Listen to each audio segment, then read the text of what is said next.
Hello, hello, everybody. Welcome to another episode of Let Fear Bounce. This is Kim Lengling, your host, and I am so happy and pleased, yes, pleased, that you're deciding to spend just a small part of your day with myself today and my special guest this week, Stephen Shaner. Now, Stephen is a podcast host of You Are Awesome. Now, I've been a guest on his show a couple times, folks, and I strongly encourage you to check it out and subscribe and rate and all the good things because he's got awesome guests on there and wonderful messages to share on his show. So the name of his podcast is You Are Awesome. He has been studying the concept of attitude for more than 35 years, and specifically, his interest is focused on how attitude affects people and the people that surround them. He is an award-winning international speaker. I gotta hold up my paper here. And he has developed presentations that reach the core of what attitude is and how having the right one can dramatically change lives professionally and personally. You are invited to explore all Stephen has to offer or contact him to discuss any presentation that might fit your needs. And we're going to share more about that as we get going through. He is also a ham radio operator and works very closely helping get the weather and weather events out to folks in his land of Tennessee. So we're going to talk about that and so much more. Welcome, Stephen, to Let Fear Bounce. Thank you, Kim. Thanks for having me once again. It's a pleasure to be here. I love having return guests. I think it's fun. It is. So it's good to have you back. Okay, we were talking off mic before I hit that record button that how you're becoming a prolific writer. And that's the word we're using, prolific. So you've got 3 books out now, correct? 2 books out now, third on the way. And that is The Perfect Gift. So let's just jump in right there. I want to know why you decided to title the book The Perfect Gift. I've been doing this as a presentation for many, many, many years, and it's all about giving the perfect gift, which is giving effective feedback. And it's a skill that not many people gain, and some of us that gained it perhaps have lost it with COVID and other things because we did kind of lose some of those social skills because we were so isolated so much. Contention has gotten so bad and seems to be growing out there. And it seems like we've lost that skill of being able to communicate in an effective way with each other. There's a lot of yelling, there's a lot of screaming, and that just doesn't seem to be working, and it's getting worse. So the concept of the perfect gift is we can give feedback in a way that empowers, that helps people improve, and can be done in a friendly, kind way, and it doesn't have to be rude and contentious all the time. So that's why I'm writing the book now. Like I said, I've been giving this presentation for a while, but I think it's time for a book to reflect some of this stuff. I am really looking forward to reading that book. You had mentioned, contentious. What a good word. What a good word. And that's what it feels like floating in the world now. Mhm. Everyone is contentious. Everywhere you look, it feels like it's just I don't know, for me, I sit there and if I ask someone a question and they come back at me with emotion, like high, heavy emotion, it's like, where's that coming from? Mhm. That it's not necessary.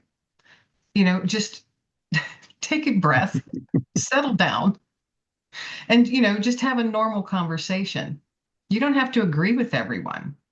Yeah. Oh gosh, I don't agree with hardly anybody, but that doesn't mean I'm yelling in someone's face because they don't agree with me. Sure. So yeah, contentious. Good word. Thanks for sharing. It goes right along with Mhm. prolific. Look at us using 2 big words today. Yeah, we can end right now. We're done. Yeah, we're done. We sound smart. So the perfect gift. I love the title. How did you come up with the title though? I don't remember. I've been doing this for quite a while, but it's as I thought about this concept of giving effective feedback, if we could talk to everybody with this attitude of giving a perfect gift, the world would be different. That's for sure, if all of us do that. I remember reading a book years ago called You Can't Afford the Luxury of a Negative Thought by Peter McWilliam and John Roger. And in the book, and I love this, they taught learn to appreciate that people are different. And we don't do that. It's okay if we don't agree on something or anything. It's okay. learn to appreciate that, because if everybody thought the same way, acted the same way, did the same things, this would be a pretty boring place, wouldn't it? Right. Yeah. Yeah. So we can learn from other people what they are doing, what they believe. Doesn't mean we have to agree with them, but we don't have to hate them either. We don't have to be contentious with them. Right.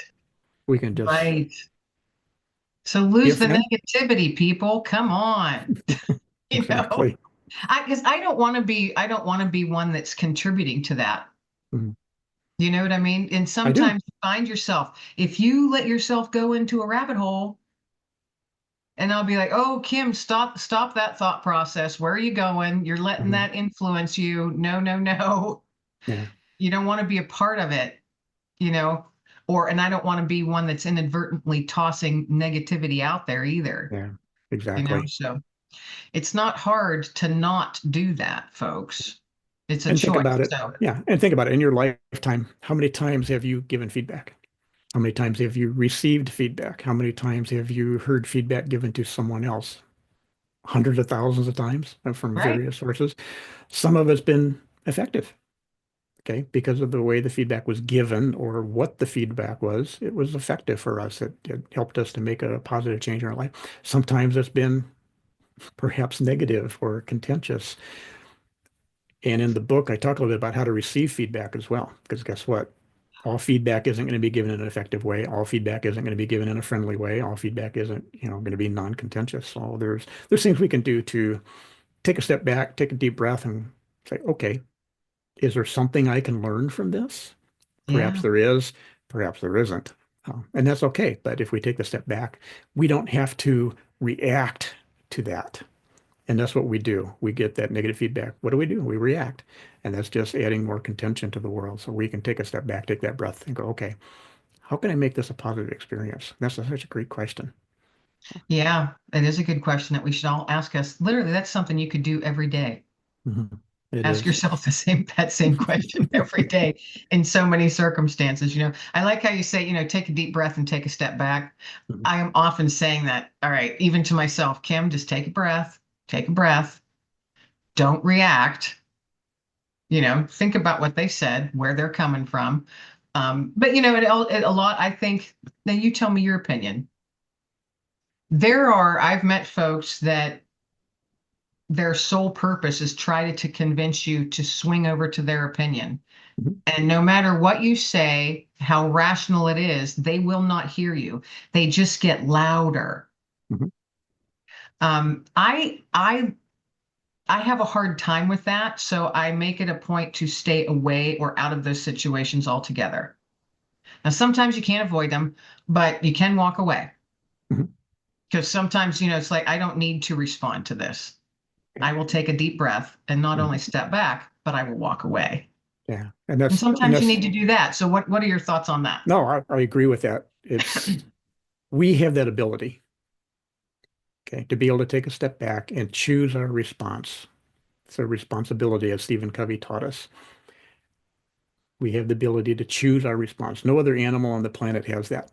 If I'm walking down the trail in the woods and I accidentally walk between mama bear and baby bear, she's not going to be proactive. Okay. She's not going to sit back and go, well, this guy's just out getting a little Right. sunshine, fresh air. He's no threat. She's reacting. Okay. And all animals are like that. But we as human beings have the ability to choose our response. Okay. Using our intellect, using the things that we've learned, our experiences, what have you, we can choose that. And these are great situations where, you know, you say something I don't like. Okay, I'm going to say something back that you probably don't like, and it's going to go back and forth and escalate, escalate. Well, guess what? All of us have the power to go, no, it stops here. And that's a great power. And we can make so many positive changes in the world if we would just exercise that power. And like you said, that's the right thing to do. Just avoid those situations. It's funny in all the, being in the army and all the gun safety class I've ever taken, the first thing they teach you is avoid the situation. You know, don't go to places where you might get in a situation. So we can do that in just everyday, chatter with other people as well. But I So agree with you. what made you go down the route of, this path that you're on? your awesome podcast, the books that you've written, all of the trainings and the different speaking and presentations that you give. What was that spark or an instance maybe that had you going that direction? Well, I'd have to say with a lot of things. Years ago, I discovered with the help of some friends of mine that I was trying to figure out how I was unique. A lot of people speak on attitude. There's a lot of books out there on attitude, and I really struggled with this concept of what makes me unique. But as I was working with this other couple, they run a business called Speaker Biz. They help people do teach people how to do the business side of speaking, not how to be speakers, but how to do the business side. I was taking a course that they offered, and I was struggling with this thing called uniqueness. As I was going through some of the homework they gave me, I just couldn't answer that question. So finally, I sat down and I took a look at all of the feedback that I had received from all the evaluation I had in Toastmasters, which was a lot. Feedback I was reading from clients. I even looked at my performance reviews for the previous 10 years. But as I did that in one sitting, it became very apparent that the thing that made me unique is I have a unique ability of giving effective feedback in a non-threatening way. And as I shared that with the couple the next morning in class, I said, I guess I give paid and free attitude adjustments. And Roman said, I guess that makes you the attitude chiropractor. And we all kind of paused for a second and it kind of stuck. So that's kind of what I did. But this whole concept of attitude, I'm a people watcher. I watch people. I watch what they do, how they act, the words they use, the things they do. Not only affects them, but especially the people around them, those important people, their loved ones, their coworkers, community, whatever it is. And it's important. So my first book is actually called The Art of Being Awesome: Proven Techniques to Add to Your Attitude Palette. And I talk about some of the things that we can do, simple things we can do to stop that negativity. And you mentioned some of them was like avoiding those situations. Take a look at the things that are causing you to be negative. What are you reading? What are you watching? Who are you hanging around with? On my podcast earlier, you mentioned that you don't watch the news anymore. I'm the same way. I used to watch all the news programs on Sunday. I scream and yell at the TV. Haven't done it in years. Yep. And guess what? I'm a happier person because of it. Don't need that negativity. So what are you listening to? What are you reading? Take a look at those things. Who are you with? And perhaps you need to make some changes in those areas. And I would recommend that. The vocabulary we use. Thank goodness it's Friday. So I don't know about you, but I want to have a good day more than 1/7 of my life. Right. Right. So, I find I never really said that a lot. Oh, thank goodness it's Friday. either. I never really did because I'm thinking, No. well, Monday's right around the corner. If you can't, if you can't wait to get this day done with, just in 2 days, Monday's here. I've never, I don't know, my brain never went, oh, thank goodness it's Friday. You know? I had an experience with a young lady on the elevator at our office building, and I ran into her. It was on Monday, and I said, "How are you today?" And she replied, "It's Monday." Yeah. And I just looked at her and I said, "So why are you choosing to have a bad day just because it's a Monday?" And she looked at me and she said, and she didn't know what to say. And she Right. got off the elevator and walked away. And I ran into her again. It was on a Wednesday. And I said, "How are you today?" And she says, "I'm doing pretty good, a little better." I ran into her on a Friday. "How are you today?" "Oh, it's a great day." And next time I ran into her on a Monday, it's Monday, and this went on for weeks. Yeah. And whenever she said it's Monday, I'd ask the same question: Why are you choosing to have a bad day just because it's a Monday? And finally, one day she said, "What do you mean by that?" And I said, "Okay, what's the first thing you say to yourself when you get out of bed on Monday morning?" She goes, "Well, it's going to be a terrible day." And she said it like, "Well, everybody knows that." That was the Oh, attitude. yeah. And, and I says, "How about on Friday? When you wake up on Friday, what's the first thing you say?" "It's going to be a great day." And I asked her, I said, "What would happen if next Monday when you get out of bed, you said, today's going to be a great day?" And she turned around and walked off. Oh, So, she didn't want to hear it. but she gradually changed. And it got to the point where I asked her on Monday, "How are you today?" And she's like, I'm having a good day. So it changed. She wasn't a bad person. She didn't have a bad attitude. She just never learned the concept that attitude is Right. a choice that she can make in any given situation, any time of day or night, whatever is going on around you. You can choose the attitude you're going to have. That's the first one. We look at the words we use. It was at a Toastmasters convention dinner, and I was sitting, my wife was next to me, and an old boss of mine was next to her. And I leaned over to him. I said, so are you going to be an area governor next year? And his sense of humor, he says, why would I want to do that? And I replied, it's the best job in the district. You get to give lots of speeches, you get to visit clubs, you get to organize speech contests. And a lady across the table who I had met yet, she says, lady in my club is an area governor. She hates it. And I said, really? She said, yeah. And I said, why? She said, well, she has to go visit these clubs. She has to do this. She has to do that. What's the difference? Get to versus have to. Right. How do you feel if you have to do something? Versus get to. So if you find yourself in a situation where I really want to do this, say, well, you know what? I get to do this. This is how I'm going to benefit. This is how other people are going to benefit. You can change that attitude around. Was at one day after work, the office next door, sometimes people from my office and their office, they would go out and have dinner and a few drinks and stuff after work. And they were getting ready to go do that. And one lady from the other office, they asked her, are you going to come along? And her teenage daughter was there. Are you going to come join us? She said, no, I have to take my daughter to soccer practice. And I looked at the daughter and the look on her face. Yeah. Yeah, it was just like, no, you get to take your daughter to soccer practice. And that's the way you should look at it. So the words we use matter. If I say, oh, this is devastating, what am I going to experience? Devastation, whatever that means Right. to me. So the words we use matter. How we ask things, the questions we ask matter.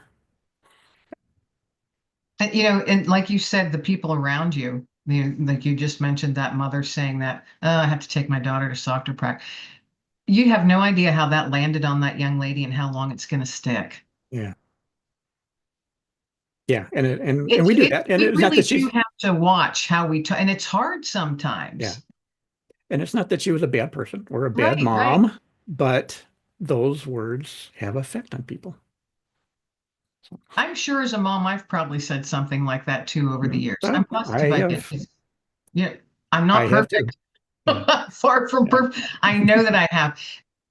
And when I have, I do recall though, certain times, raising my daughter and certain things, it's just, it was, some days are just hard, Mhm. you know, different stresses coming at you from everywhere. And some days it's hard, at least for me, it was to find a positive attitude. I know that I would say stuff and then I would try and catch myself and say, oh my goodness, I am so, so sorry. That was not directed at you, sweetie. Mhm. That's just mom being tired and cranky. Yeah. I apologize. And I know that she accepted the apology, but sometimes I wonder, like later, I would be like, did she understand what I was Mhm. apologizing for and not focusing what I said prior? Because, I mean, being a parent's hard.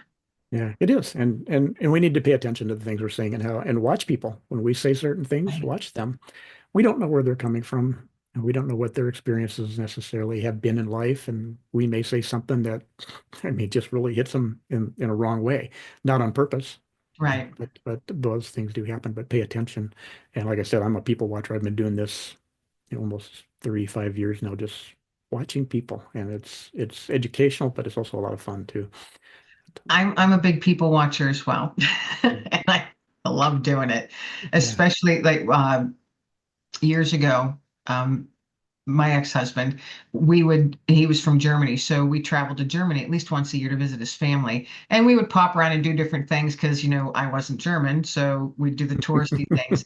And I loved to sit. I found it so fascinating to sit in a bench and we'd have a coffee or something or a sandwich, from a street vendor. And I would just watch because I'm in a different culture, a different country, different culture. And then you would see the random American and how they're acting. Mhm. It was very interesting to sit in a different country, trying to, and I tried to acclimate the best I could as an American into that culture because I was the visitor. Sure. I wasn't in America anymore. I couldn't tap my red shoes 3 times and get home, Yeah. But it was very interesting to watch the interactions and how different cultures, and I found, and this is just my experience from what I noticed in Germany, they are much, much more, oh, what's the word? Oh, I've completely lost word. Words are hard today, Stephen. Um, they are nicer, much more. they're nicer to people. They Mm, all say hello. They all say goodbye, good morning, good evening, good day.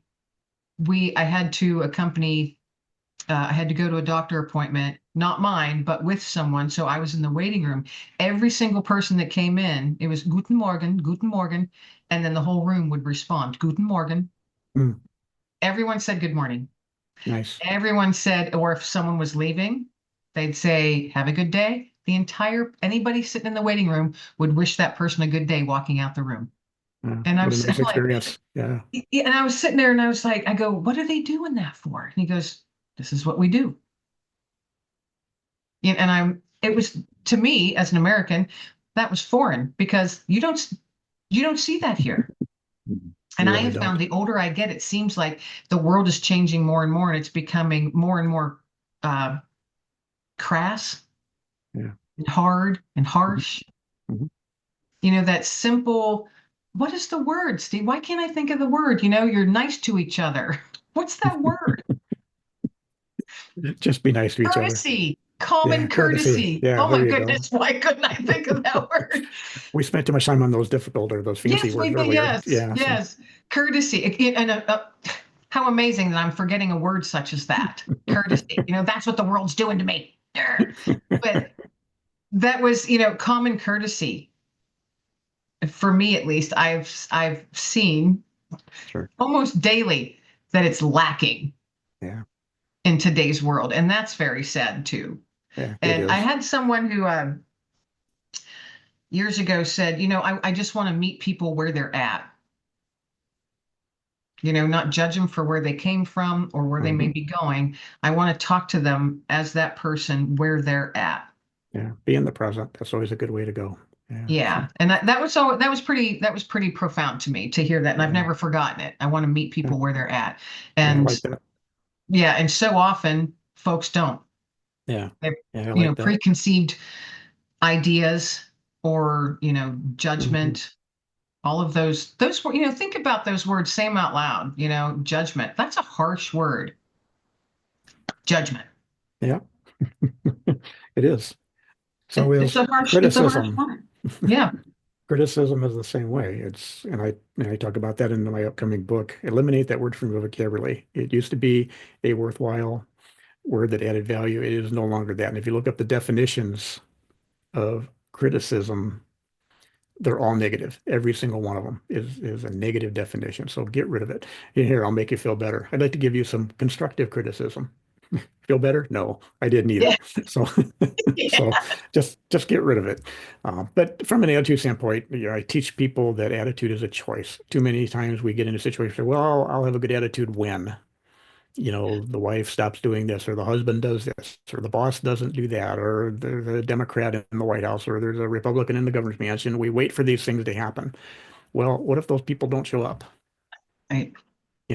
We can make those positive decisions and have a positive attitude no matter what's going on around us, the day of the week, the weather, it doesn't matter.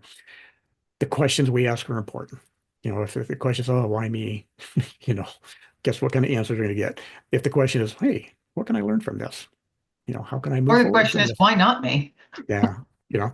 So, and you look at the question of how are you today? Okay, and you think about that when you ask that question, you get a lot of a person's going to give you the same answer over again. And I do that. If people ask me how are you today, I say, awesome, thank you, and I'm sincere, and I truly mean that. So what I did is I changed that question, and it's now, are you awesome today? And that's what the title of my podcast is, Are You Awesome Today? And guess what? I don't get those standard answers anymore. When I Right. ask, are you awesome today? I'll get, sometimes I'll get, yeah, I'm awesome every day. Love that answer. Or, I hadn't thought about it, but yeah, I'm doing pretty good today. So we change the questions we ask, we get different answers. And that's a very important concept. Gratitude is important. Positive people come from a place of gratitude always. And we can always take a step back and ask, what am I grateful for right now? And every single answer we give to that, there's a relationship involved. That's how important relationships are. So, All right. There you go. yeah. I was talking to someone just not long ago. We were talking about gratitude, and they said they try and, start their day with a list of gratitude, being grateful for. And I said, I try and do the same thing with three things. Mhm. And the first one on some days might just be, I am very grateful for this first cup of coffee. Mhm. but I'm grateful. And that's You our relationship with yourself. Yeah. Okay. Or, So, I'm grateful. I'm grateful. Thank you for letting me wake up again, mhm. you know? So that's a So there's relationship with so your many things creator. to So be grateful for. yes. And it can be little or big or anything in between. And like you And said, anytime during the day, you can find something to be grateful for. exactly. Yeah. Yeah. So then the Awesome. second book is called An Attitude of Service, Exploring the Attitudes of Servant Leadership. And it's about kind of getting away from the command and control style of leadership more into the servant leadership style. And so that's what the second book is about. And there's some vocabulary stuff in there as well. The third book then is The Perfect Gift. And it's going to be exploring or mastering the art of giving effective feedback. And there's going to be some good tips in there, just some different things to think about so that we're I'm not so looking forward to contentious. that That's what I'm one. doing in the books in the area of attitude and speaking and the podcast. And I've been doing magic professionally for over 40 years. That is right. You're a professional magician. I Yes, forgot to mention that. Oh my I, goodness, I forgot. I, You're also a ham radio operator I that you am. work very closely with the weather service. And other places. The tagline for amateur radio is when all else fails. So when nothing else works, when the phones go down, the cell phone go down, the internet goes down, guess what? We can still communicate. We we have radios now that are digital. We can send email through the radio waves. There's ways we can send text messages through the radio waves. But what we do is in an emergent situation, so for like the county that I represent, if there's an emergent situation, let's say a tornado goes through town, okay, they got a bunch of people in a shelter. We can put people in the shelter. We can put some of our people at the emergency operations center or wherever we're needed and handle communications between all those entities so that the fire department isn't tied up doing that stuff. So the sheriff's department, the police department aren't tied up doing that. We can handle those routine communications for them. And when the hurricanes hit, we have hurricane nets. So again, you're in a situation there's no communication at all out of that area, okay, other than ham radio. But I can monitor those frequencies, and somebody may call because I got a message to send. So let's say I'm in an area where I've got no power, I've got nothing. I need to get word to my family. Okay. Um, our radios we can set up in the field. We practice this regularly where we go set up in a field with no commercial power. So we're running off of batteries, we're running off of solar generators, and we have little forms that we use that we can fill out. If somebody comes to me and says, "Hey, can you contact my family in Tucson and let them know we're okay?" Because they have no way of doing that. So I can Right. take their information, I can get on the radio and I can put a call out. I may be talking to somebody in Cleveland or Seattle, who knows where. I give them that information. They can then call those family members and say, "Hey, we heard through amateur radio about your family. They're safe." They'll contact you as soon as they're able. So we provide that service. And then there's the weather spotting. We're all trained weather spotters. So we give ground truth to the National Weather Service and other places because they see their radar, they can see what's going on, but they don't always know what the ground truth is. Yeah. So, so we're out there. We are not chasers. We we are trained to spot and go the other direction. So Not right into the storm. no, they're Those, very adamant about that. those people are needed too, but I think they might be a little crazy. Yeah, there's something there going on. So I we don't think I spot. could do it. When I first became one, my boss says, "Are you going to get killed chasing a tornado?" I says, "No, there's no chasing involved. We spot and we go the I'm other way." chasing So, nothing. so, but we give them ground truth. I didn't So, know about how you just said, folks can come up to you or, if they know that you're doing what you do in a, well, it could be a, catastrophic event, mhm, tornado, hurricane, what have you, fire, whatever, that they can come to you and say, hey, can you get this message? And then you can send it. So you're in Tennessee. The next person that might hear you over the airwaves is someone in, Detroit. I'm yeah, just making it up. And yeah, then they can get information because they might have power.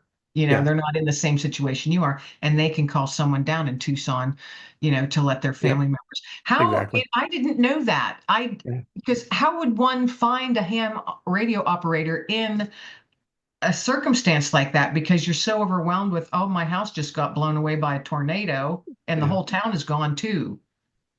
So how would they know? How would you be able to find someone such as yourself that's doing that? Generally, we would go set up at a shelter. So if a bunch of people were sheltering at a church or a school, we could go set up at a place like that. Now, is If there's that several, common when stuff Mhm. happens like that, that ham radio operators show up at, like, where the Red Cross is setting up? Is Yes, that common?